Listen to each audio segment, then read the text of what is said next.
Unfortunately, on Saturday, the Carolina Hurricanes could not complete the sweep of the New York Islanders, which means it's down to Game 5 on Tuesday in Raleigh.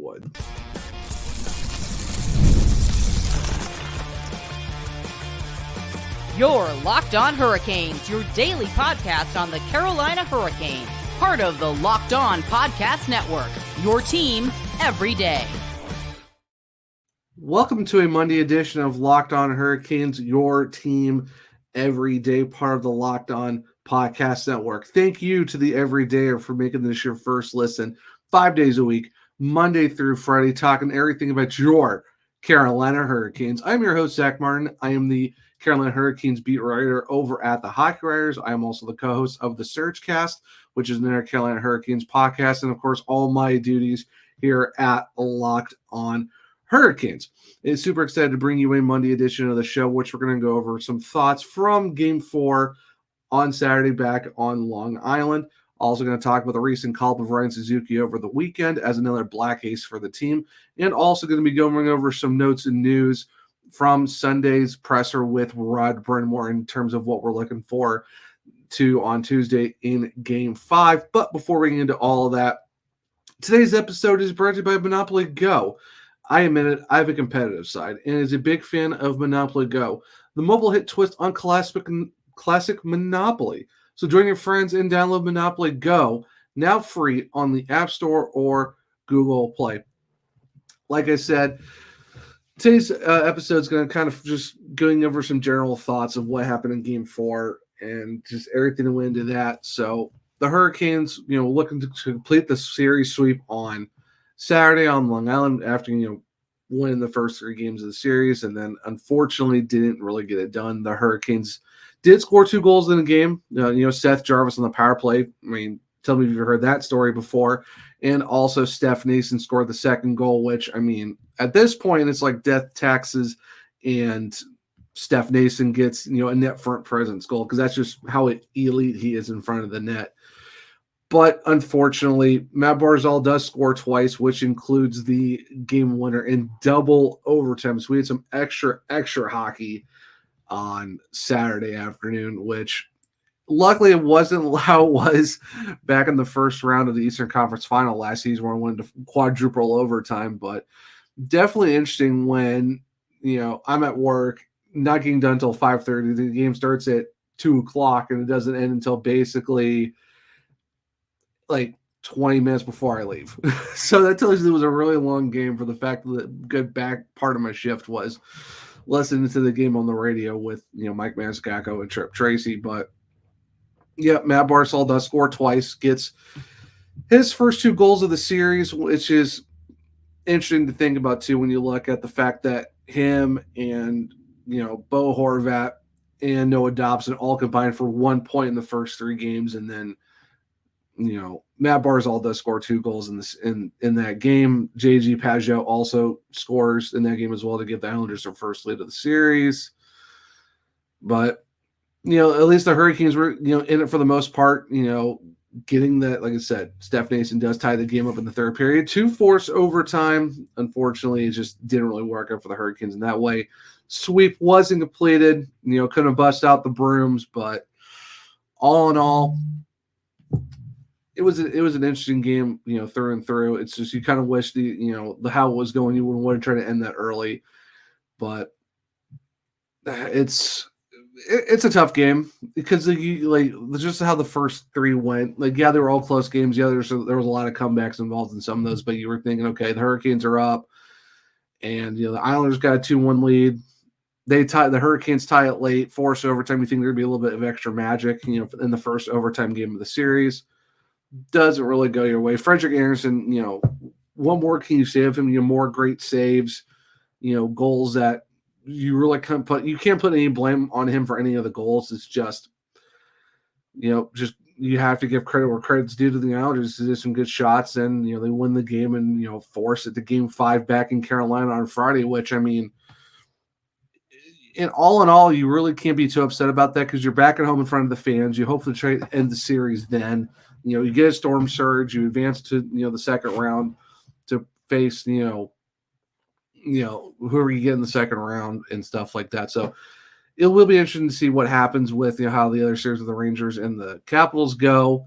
And then, hopefully if Carolina ends it in 5, which, if you listen to the preview show that I did with the crossover with Gil Martin, the host of Locked On Islanders, we talked about, how far the series could go.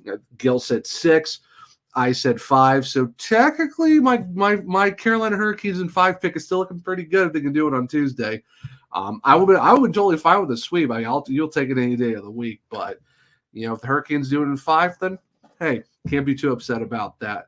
But overall, it's just, you look at the game, it wasn't, whatever reason, it's just like this whole series, the face-offs have been very, it makes no sense if you really look at the aspect of the things, for the fact that the Hurricanes pretty much dominated the third period in the face-offs, winning 75-80% of the face-offs in the third period, but they couldn't win any in the first 2.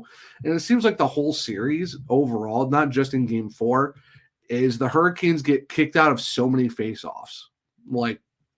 It makes no sense.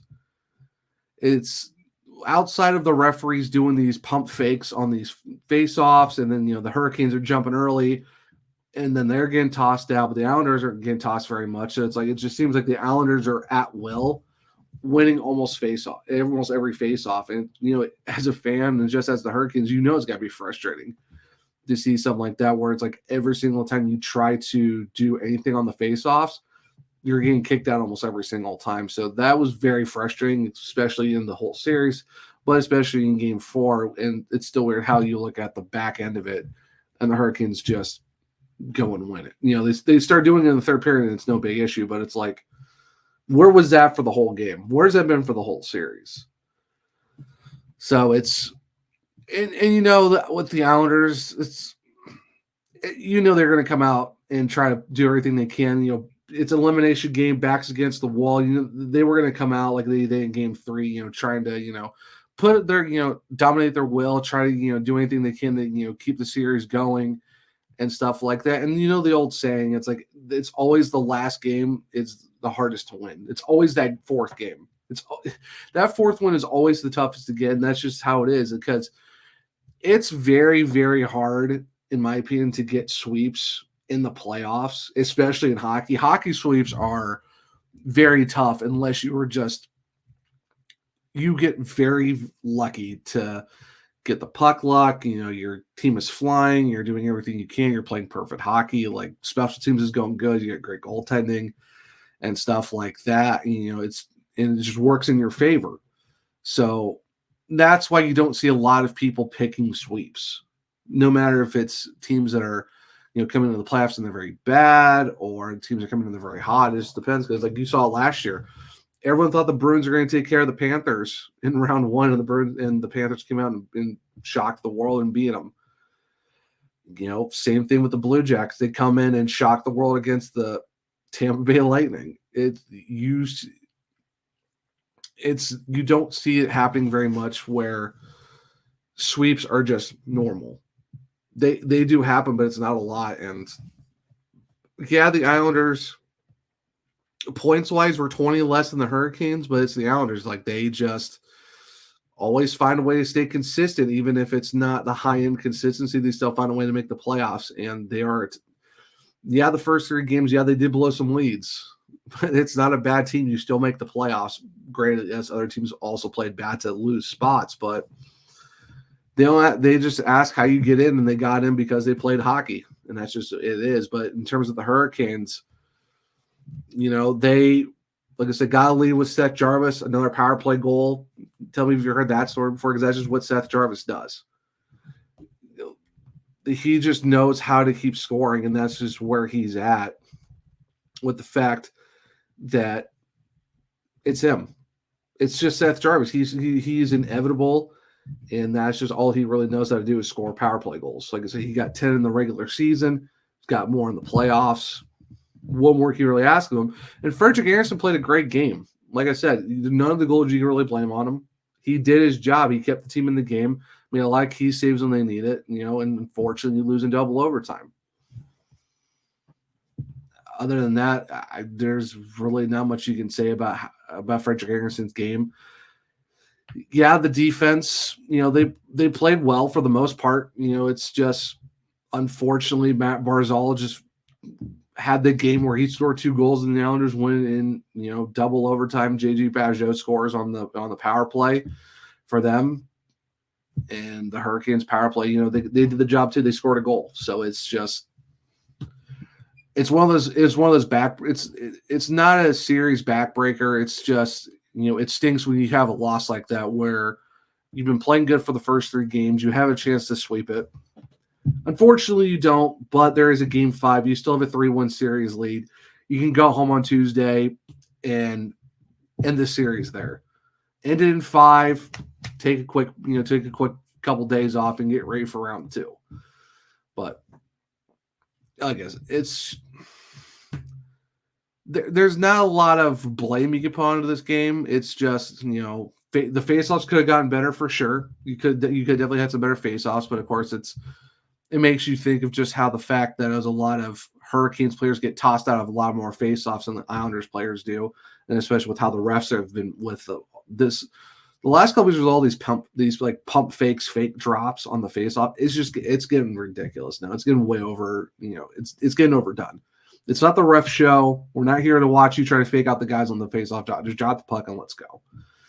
But all in all, nothing you can do. Like I said, you lose 3-2. It's double overtime. You still have a 3-1 series lead. Go take care of business on Tuesday. This team can score goals. They can get some wins.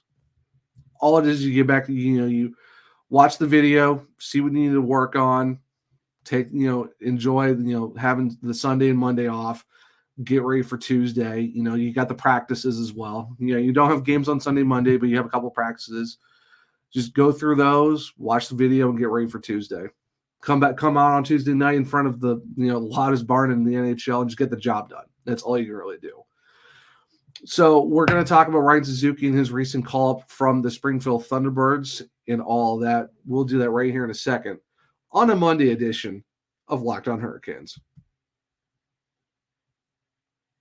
It's playoff time in the NBA and NHL. Baseball's in full swing, and FanDuel is your place to bet on every game. Right now, new customers get $150 in bonus bets guaranteed. That's $150 win or lose. Bet on everything from slap shots to home runs to slam dunks, all in an app that is safe, secure, and easy to use. What are you waiting for? Visit FanDuel.com/lockedon and make your first bet an automatic win. FanDuel, America's #1 sportsbook. Game Time is an authorized ticket marketplace for the NBA, which makes getting playoff tickets even faster and easier. Prices on the Game Time app actually go down the closer gets the tip off. With killer last-minute deals, all-in prices, and views to receipt in their lowest price guarantee, Game Time takes the guesswork out of buying NBA tickets. The thing I like about the app is the fact that you can get last-minute tickets, flash deals, and even some zone deals, and plus the views you get from your seats at the venue itself.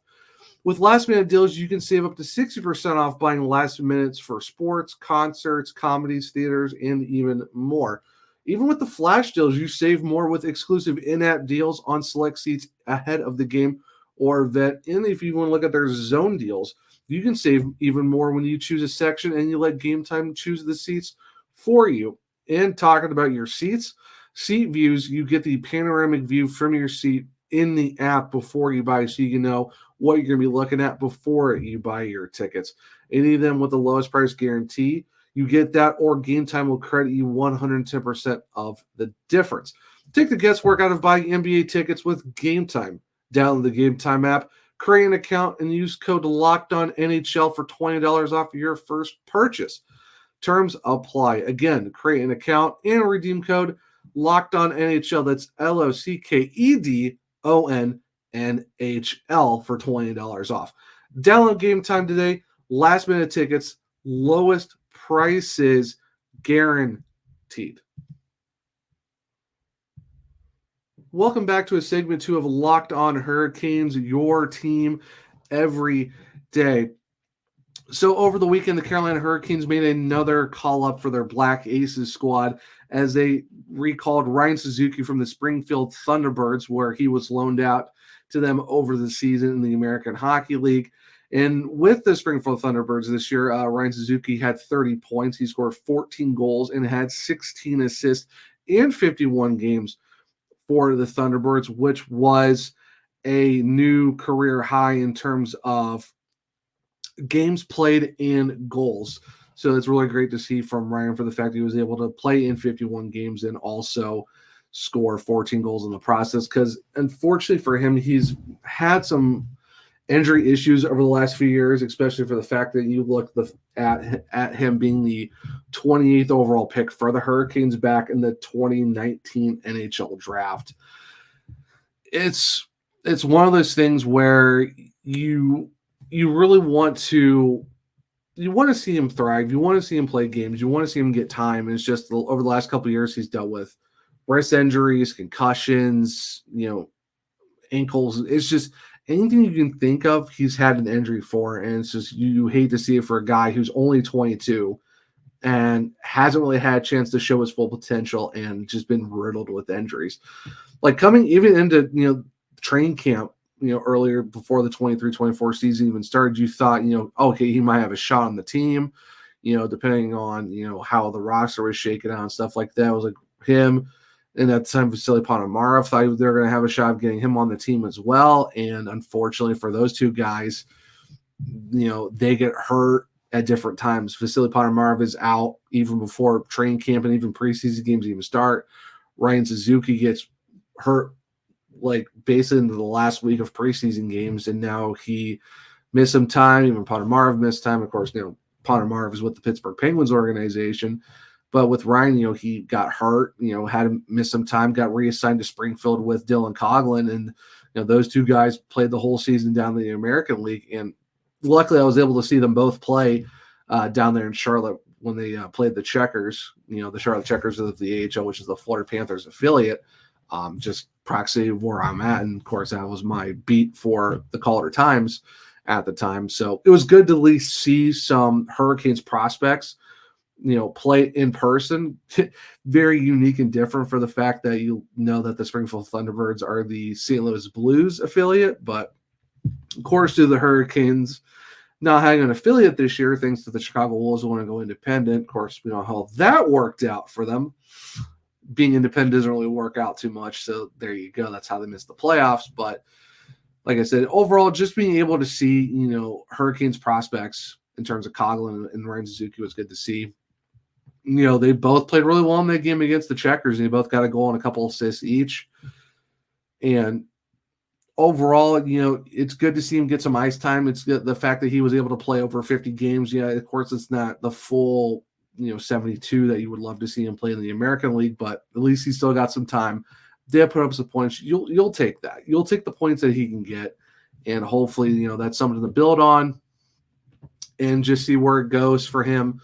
Next season, of course. Now, he's going to be with the Black Aces, like I said, with Dylan Coughlin, all of those guys, and Antti Raanta and all that too. Because the fact with the Hurricanes can have so many healthy scratches, there's still a lot of guys that are on the Black Aces squad. So it's another body to have, like Max Comtois and all of them. So it's just, at this point, it's depth in case something happens, which, knock on wood, nothing does happen, but that's kind of where we're just at. So, it'll be good to see Ryan Suzuki in some practice settings again with the Hurricanes, get in front of the coaches, Rod Brind'Amour and all of them, and just be able to, go through the paces, because yeah, you're not playing in the playoff games, but you're still able to be around the guys again, be in the locker room with the coaching staff, know what they're looking for, and just build, be still able to be on the ice even if your season's over in the American League.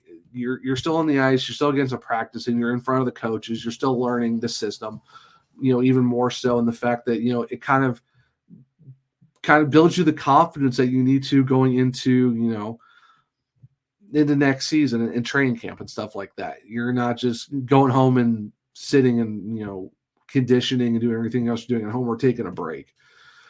You're still somewhat traveling with the team for the rest of the playoffs, because it's only round one. Hopefully with a long playoff run that the Hurricanes have, it just gives you more time to be around the coaches and just learn.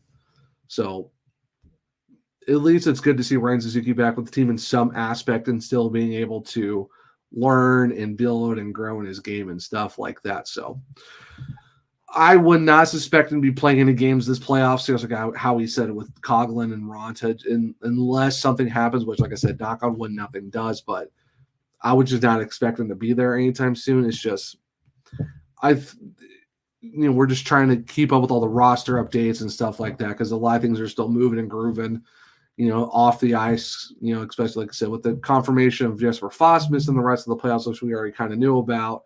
Brett Pesce, they're still hoping that he's back relatively soon.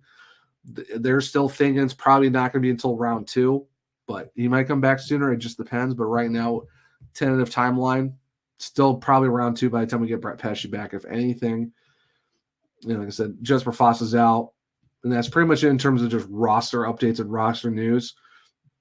So that's kind of where we're just at right now. But in terms of other news and stuff like that, the Carolina Hurricanes did, the media and stuff like that did talk to Rod Brind'Amour to get some more updates on their team and what we're looking for into Tuesday's game for Game 5 back in Raleigh. We'll talk about all that here in a second on a Monday edition of Locked On Hurricanes. All right, game off. We got to pause here to talk more about Monopoly Go. I know what you're saying. Flag on the play, you already talked about that. But there's just so much good stuff in this game. In Monopoly Go, you can team up with friends for time tournaments, whether you work together to build up each other's boards. The more you win together, the more awesome prizes you unlock. And there's so much to get. Unique stickers you can trade with friends to complete albums for big prizes, cool new playing pieces to travel the boards with, hilarious emojis for taunting friends when you smash their buildings or heist their vaults. Plus, Monopoly Go feels new and exciting every day with constantly changing tournaments and challenges. A ton include their own unique minigames like digging for treasure or a robot pachinko machine, and there's always new timed events that help you win big, like massive multipliers for everything you win or rent frenzies. There's always something fun to discover in Monopoly Go. So get off the bench and go download it now, free on Google Play or the App Store. Game on. Welcome back to segment 3 on Locked On Hurricanes, your team every day. So like I said before we got into the segment that, the Hurricanes did not practice on Sunday afternoon, but they were able to ask Rod Brind'Amour some questions in terms of the media. And the one thing that really came out of it was the fact that everyone came out of Game 4 healthy. And so Rod Brind'Amour is expecting to use the same 18 skaters that you saw in Game 4 that are going to be playing in Game 5. So there's really going to be no changes to the roster. You may see probably the same lines again. If not, there might be some changes. I couldn't really tell you I can't say for sure what those changes might be.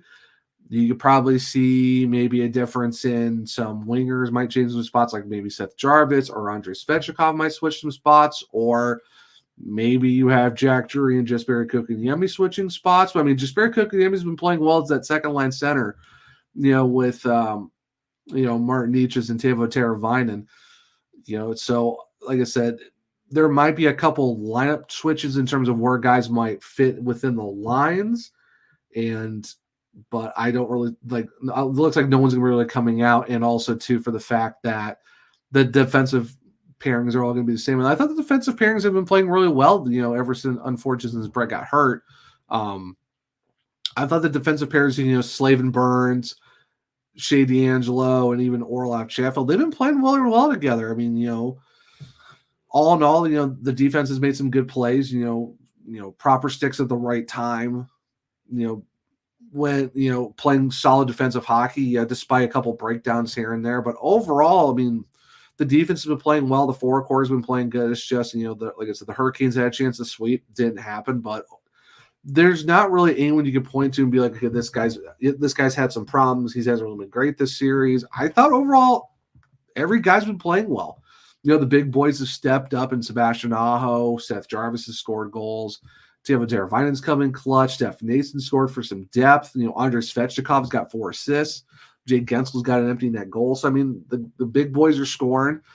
Defense is putting in some goals as well as recently. Jacob Slavin's playing some great defense. Unfortunately, he did get a puck over the glass penalty, which technically it is, but he didn't really shoot it over the net. He just deflected it out of play, which I agree with Trip Tracy. There should be if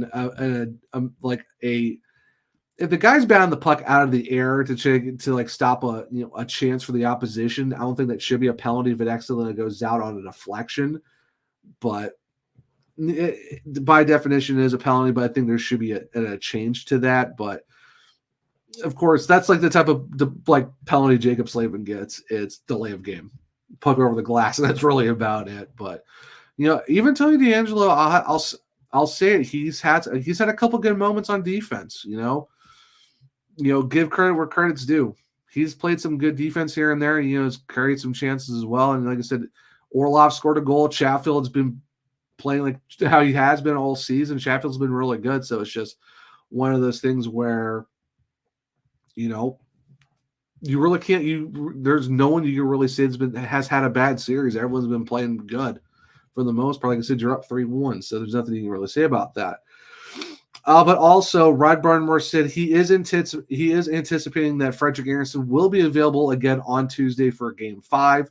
The fact, with the team having a day off on Sunday, and there's going to be a light practice on Monday, which, according to Hurricanes PR, they do say that the Hurricanes will practice on Monday at 11 a.m. At PNC Arena, and of course Rod Brind'Amour and some players are going to be available for the media and stuff like that. But that will be a light practice on Monday as well for today. So they're, like I said, they are going to practice. It's just going to be light. But the fact that there was no practice Sunday, light practice today on Monday, that Frederik Andersen will probably he will be available for Tuesday. But Rod Brind'Amour did not confirm whether or not he will be between the pipes. So there is a possible chance that you could see Frederik Andersen in goal Tuesday, or the Hurricanes might go to Pierre Kachek for the first time in the series, granted for the fact that he hasn't played in probably a little over 2 weeks now. So there could be a chance you might see him for Game 5 just so he doesn't get super rusty, which is what you kind of thought was going to happen for Game 4. But, just the way Frederik Andersen's been playing, like I said,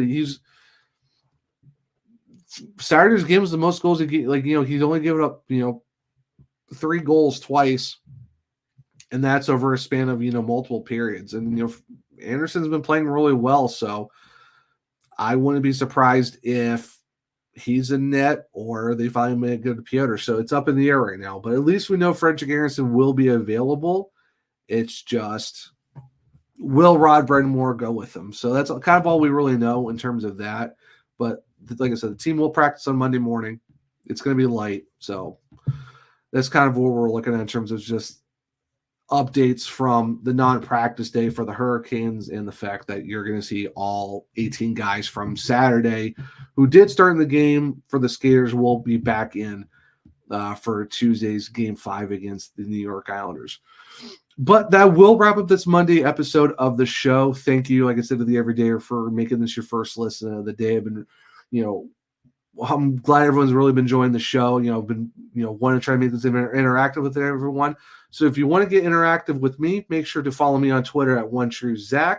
You can also follow the podcast at @LO_Hurricanes. And if you click my link tree in my bio, you can find where you could find all my articles at the Hockey Writers that I cover for the Carolina Hurricanes, along with all the newsletters and premium content that I got going on over there as well. You can check out my American League Hockey coverage at the Calder Times as well.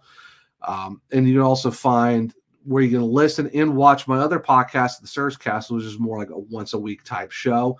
And you also can find links for this podcast on, the audio versions or on YouTube. If you're on the YouTube version of Locked On Hurricanes, make sure to subscribe, because we are on the road to 1,000 subscribers, and I want to do something very, very cool for you guys once we get to 1,000. We are over 800, so we are getting ever so much closer to that 1,000 goal.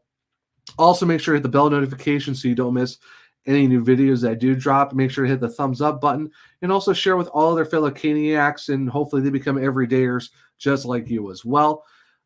Like I said, just make sure to do that, and make sure to subscribe where you listen to your podcasts, whether it's Google Play, Spotify, Apple, wherever you can listen to your podcast. And make sure, if you can, to leave a 5-star review, because that will, if you leave a 5-star rating, that'll help me grow the podcast and hopefully get us more out there, so we can get more Hurricanes fans to check out the show.